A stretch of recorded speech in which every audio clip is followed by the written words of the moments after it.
자, 소개할 논문은 전환장애, 컨버션 디소더 환자분에 대한 물리치료 방법, 전략에 대한 거를 소개하는 논문입니다.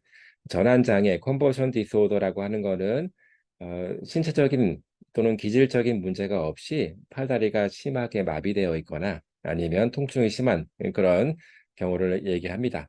그중에서 특별하게 보행 상태가 불안정하고 굉장히 비정상적인 환자를 대상으로 했던 치료 전략에 대한 거 설명하고 있습니다. 전환 장애라고 하는 거는 앞서 말씀드렸던 것처럼 심리적인 문제 때문에 신체적인 문제가 발생한 겁니다. 다시 말해서 심리적인 스트레스가 아주 극심한 경우에는 본인이 이겨낼 수 없을 정도로 큰 스트레스를 받게 되면 그거를 신체적인 증상으로 전환시켜서 나오는 그런 질환을 전환장애라고 합니다. 그래서 이거를 흔하게 히스테리 마비라고도 하는데, 물론 심적인 스트레스 때문에 생기는 신체적인 문제가 전환장애만 있는 건 아니지만, 대부분 전환장애에서는 이렇게 심리적인 문제가 신체적인 증상으로 전환되었기 때문에 이런 식의 용어를 많이 쓰게 됩니다. 자, 1차적으로 그 증상을 일으킬 만한 신체적인 문제는 없습니다. 그렇기 때문에 여러 가지 다양한 증상이 나타나게 되는데, 우리가 알고 있는 것처럼 예를 들어서 뇌졸중이다 그러면 한쪽, 왼쪽이든 오른쪽이든 한쪽 팔다리가 마비되는 것 같이 예측되는 그런 증상들이 있는데, 전환장애 같은 경우는 우리 예측을 벗어나는 증상들이 많이 발생하게 됩니다. 그 이유는 환자분 머릿속에서 증상을 고안해서 만들어내는 거기 때문에 의학적인 지식이 풍부하지 않은 경우에는 증상이 어떤 뭐 문제랑 증상이 같이 일치되지 않은 경우를 많이 보게 됩니다. 그래서 사실은 물리치료사 입장에서는 굉장히 큰 딜레마가 아닐 수 없습니다. 물리치료사는 분명히 증상이 있는 사람들을 치료하는 거고, 증상의 원인이 있고 증상의 결과가 있는 그런 분들을 치료하게 되는데, 어떤 심리적인 원인이기 때문에 신체적인 증상에 관련된 직접적인 원인이 없기 때문에 이런 환자분들을 어떻게 치료해야 될 것인가를 많이 고민하게 되고, 사실 어려워하는 것이 현실입니다. 이게 큰 딜레마 중에 하나인데, 어쨌든 물리치료사 입장에서는 마비가 있거나 통증이 있는 것처럼 큰 문제가 있는 신체적인 문제가 있는 사람들을 치료했던 경험들이 많기 때문에 그에 맞게 치료를 구성하면 됩니다. 만일에 이런 전환 증상이 신체의 마비로 왔다라고 쳤을 때 이게 해결이 안 되고 만성화된다라고 하면 실제적으로 안 움직여 생기는 아트로피라든가 또는 어떤 관절 구축과 같이 어떤 합병증들이 나타날 수가 있겠습니다. 네, 그래서 이런 물리치료사는 이런 것들을 잘 관리해서 치료해 주는 게 굉장히 중요하다고 볼 수가 있겠습니다. 그래서 이 연구의 목적은 여태까지 물리치료를 잘할 수 있도록 어떤 가이드라인이 만들어져 있는 것이 없었기 때문에 이 환자를 치료하면서 물리치료 전략을 잘 설립을 하고 프로그램을 잘 적용을 해서 그 결과를 보고하는 게 바로 목적이라고 볼 수 있습니다. 먼저 이제 케이스 리포트이기 때문에 환자 설명이 먼저 구성이 되어져 있는데, 첫 번째로 이 환자는 남자 환자분이고 20살 정도 된 남자 환자분입니다. 그래서 보행 자체가 아주 심하게 요동이 있고 동요가 있고 이렇게 흔들리고 또는 균형이 아주 불안정해 보이는 그런 상태로 왔습니다. 그래서 처음에 걸을 때 뭐 몸통이 많이 흔들려지고 흔들림이 심한 경우에는 되게 이제 물리치료사 입장에서는 어떤 그 뇌에 또는 척수에 문제가 있는 것이 아닌가 의심할 수가 있어서 일단은 이제 MRI를 찍었습니다. 브레인이든 척수든 간에 뇌 척수 MRI 다 찍어본 결과 정상적이었고요. 또는 다리 쪽의 근력이 좀 불균형하거나 그 위축이 심한 경우에도 마찬가지로 몸통이 많이 흔들려질 수가 있어서 근전도 검사를 했고 그리고 어떤 근육 손상이 있는지 보기 위해서 근육 효소 검사도 많이 했습니다.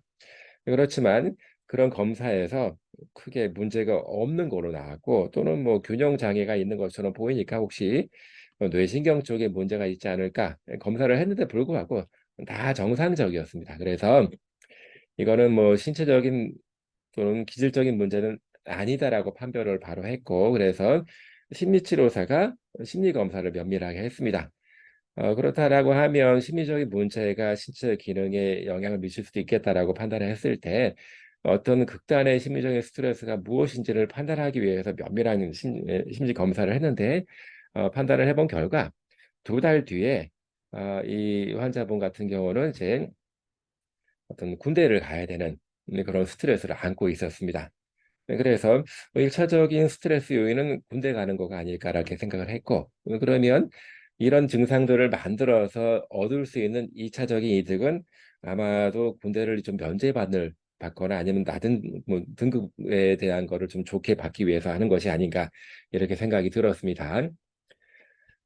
이 환자분의 보행 패턴은 비자레 패턴입니다. 비자레라고 하는 거는 번역을 하게 되면 기교의 한이라고 되어 있는데 우리가 상상할 수 없을 정도로 굉장히 흔들림이 좀 심했고 앞뒤로 좌우로 흔들림이 심했습니다. 그리고 걸을 때 무릎을 구부정하게 해서 이렇게 바짝 이렇게 펴지 못하고 걷는 모습을 보였습니다. 자, 그런데 신기하게도 빨리 걷기라든가 조깅 또는 계단을 오르락 내리락 할 때는 이런 움직임이 없고 똑바로 오르고 내리고 할 수 있었습니다. 그래서 어떤 뭐 뇌가 문제가 있거나 척수가 문제가 있으면 걸을 때, 뛸 때, 계단 올라가고 내려갈 때 똑같은 패턴으로 보여야 되지만 이렇게 패턴이 우리가 알고 있는 지식 수준에서 패턴이 일치가 되지 않는 것을 보였습니다. 이런 불일치를 보였기 때문에 이거는 어떻게 보면 그 신체적인 또는 기질적인 문제가 아니라 심리적인 요인 때문이라고 이렇게 확실하게 생각을 하게 되었습니다. 물리치료 전략에 대한 거를 구성을 해야 되는데 일단은 보행에 문제가 있는 사람이기 때문에 보행에 관련된 그 중재를 그 프로그램을 만드는 것이 중요하겠습니다. 가장 중요한 것 중에 하나는 치료실에서는 분명히 똑바로 걷는 훈련을 합니다. 그렇지만 치료실 내에서는 물리치료사가 컨트롤할 수 있고 지도 감독할 수 있지만 병실로 올라간 상태에서는 본인이 마음대로 걸을 수밖에 없기 때문에 치료실 외에서는 무조건 걷지 못하도록 휠체어를 탈 수 있도록 해야 됩니다. 그래서 그 보행 패턴에 대한 훈련이 일관되게 적용될 수 있도록 이렇게 만들어 둔 게 되게 중요합니다. 그래서 치료실 밖에서는 절대 걷지 않도록 이거는 분명히 간호사랑 협조도 필요하고 주치의랑도 협조가 필요합니다. 그리고 처음에는 그 보행 훈련을 시킬 때 뭐 걸을 때 몸이 많이 흔들려지고 무릎이 잘 안 펴지고 하는 부분이 있었기 때문에 그 문제를 해결하기 위해서 일단은 서기부터 시작을 합니다. 스탠딩 훈련부터 시작을 해서 어, 한 발 뛰기, 한 발 들기, 교대로 발 들기, 앞으로 내기, 걷기 이런 식으로 해서 차근차근 보행에 대한 거를 조금씩 조금씩 갈 수 있도록 해야 됩니다. 그리고 또 중요한 것 중에 하나는 적절한 반응을 보였을 때는 굉장히 칭찬을 해줘야 됩니다. 긍정적인 피드백을 많이 줘야 되고 부적절한 반응에 대한 거는 절대로 피드백을 주지 않거나 아예 무시를 하는 게 중요합니다. 자, 이런 식의 방법을 이런 행동 수정이라고 합니다. 자, 이거는 어떤 극단의 스트레스가 있을 때 대부분의 사람들은 그거 스트레스를 이겨내는 방법들이 있는데 이 환자분 같은 경우는 스트레스를 이겨내기 위해서 신체적인 증상을 만들어낸 거거든요. 무의식 차원에서 만들어낸 겁니다.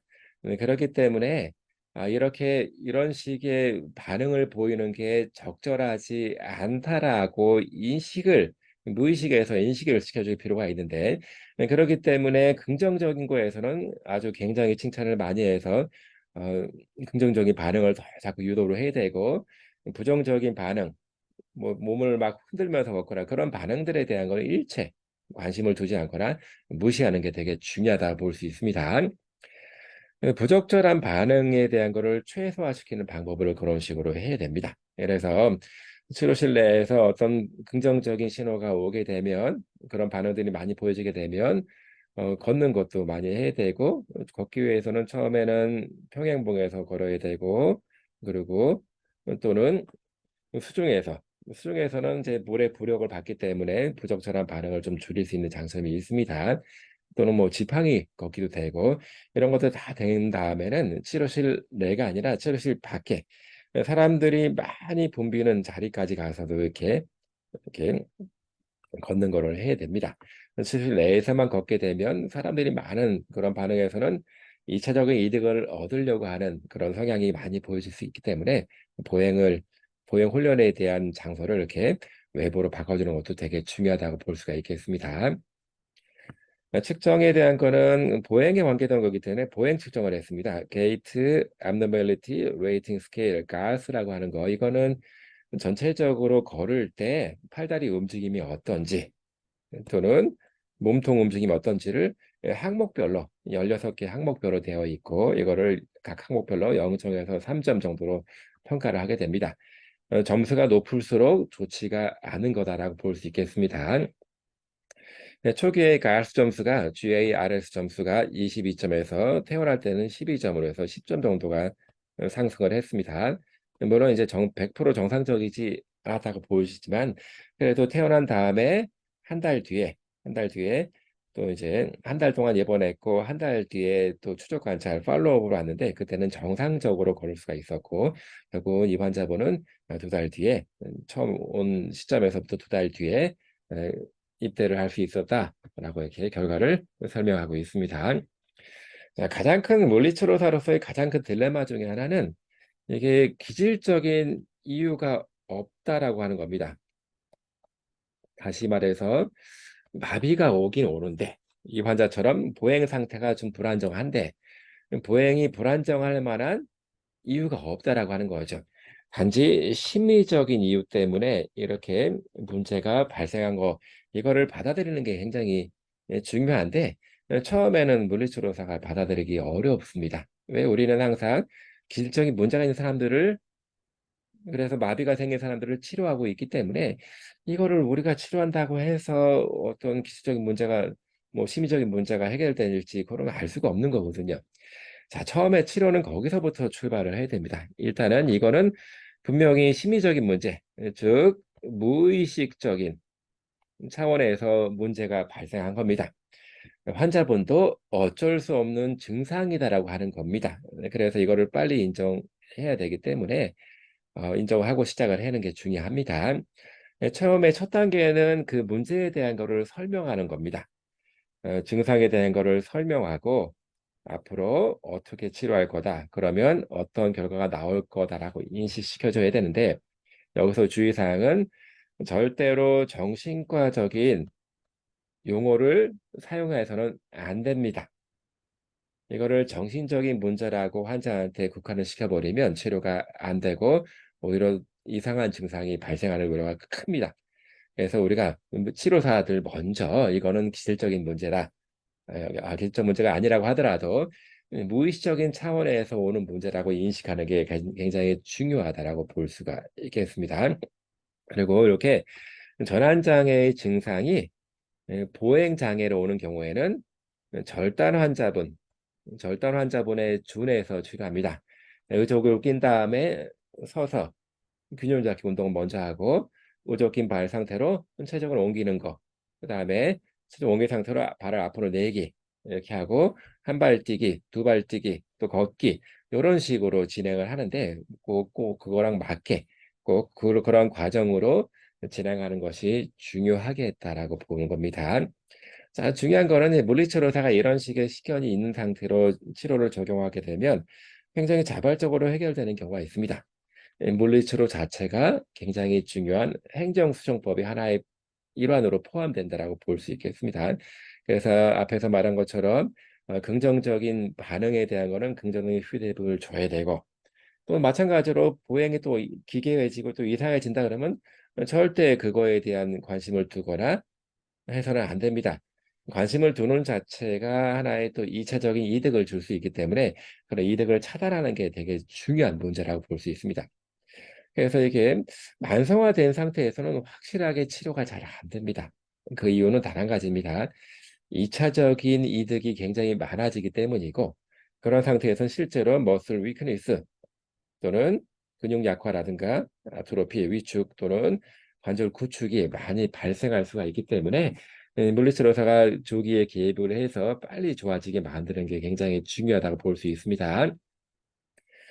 자, 물리치료 초기에는 이제 어떤 교육적인 측면에서 설명을 자세히 해야 되고, 또 환자의 문제에 근거해서 운동 치료를 처방하고 시키는 게 굉장히 중요합니다. 그 중에서는 아까 보행장애로 왔을 경우는 이제 절단 환자, 다리 절단 환자분들을 의족이 끼고 보행을 하는 그 차원에서 훈련을 구성하면 좋겠다라고 말씀드렸고, 그중에 하나가 또 이제 이제 수중 운동, 수중에서 걷는 운동을 하는 것도 굉장히 좋은 방법이라고 볼 수가 있겠습니다. 자, 이게 그 물리치료사 혼자 잘한다고 이런 환자분들을 잘 관리할 수 있는 것이 아니라 전체 의료진들이 다 참여를 해야 됩니다. 심리치료사는 심적인 문제에 대한 접근을 해야 되고, 또 간호사를 통해서 얻을 수 있는 협력이 있는 거고, 또 의사가 또 협조해야 될, 또는 작업치료사 협조해야 될 부분이 다 있는 거라고 볼 수가 있겠습니다. 그래서 이렇게 모든 사람들의 협조 하에서 치료가 진행되는 것이 굉장히 중요할 거다라고 보여질 수가 있습니다. 그래서 이제 초기 치료에는 뭐 사실은 여기 이 환자분은 이제 거울 앞에서부터 자기 모습을 보여주고 얼만큼 흔들리고 있는지 정도를 보여주는 것부터 시작을 했고, 또 다방면에서 이렇게 많이 격려를 하면서 치료를 시행을 한 겁니다. 자, 그리고 이제 어느 정도 시점에서는 치료실 안뿐만 아니라 치료실 밖에서도 치료가 이루어지는 게 되게 중요하겠다고 보는 겁니다. 어차피 걷거나 뛰고 이렇게 활동하는 거는 실내가 아니라 실외에서 주로 이루어지는 일이라서 거기에 실외 활동을 같이 포함시키는 게 굉장히 중요할 것입니다. 자, 그래서 이런 관계를 잘 알고 치료를 구성하기 위해서는 물리치료사든 작업치료사든 치료사 자체가 이런 그 질환에 대한 또는 증상에 대한 것들을 잘 알고 주의 깊게 모니터하는 것이 굉장히 중요할 것입니다. 왜 그러냐면 치료사 자체가 2차적인 이득을 주는 경우가 되게 많아서 전환장애 증상을 관리는 상당히 애를 먹는 경우가 많습니다. 그래서 이에 대한 거를 좀 철저히 알고 중재를 구성하는 것이 좋겠다라고 합니다. 그래서 이제 첫 결론은 이제 크게 세 가지입니다. 첫 번째는 전환 증상에 대한 게 증상이 기질적인 것이 아니다라고, 기질적인 것 때문에 생기는 것이 아니다라고 하는 것을 먼저 확고하게 해야 됩니다. 그래서 분명하게 진단적, 객관적인 방법으로 분명하게 검사를 통해서 진단을 내리는 게 굉장히 중요할 것이고, 두 번째는 어, 그 이거를 바탕으로 해서 설명을 하는 겁니다. 증상을 설명을 통해서 환자분을 먼저 이해시켜야 되는데, 설명할 때 가장 주의해야 될 사항은 정신과적인 용어를 사용하지 않는 것이 중요합니다. 다시 말해서 정신과적인 용어를 쓰게 되면 환자분한테 정신과적인 질환이라고 하는 인식을 시켜주게 되면 치료가 잘 안 됩니다.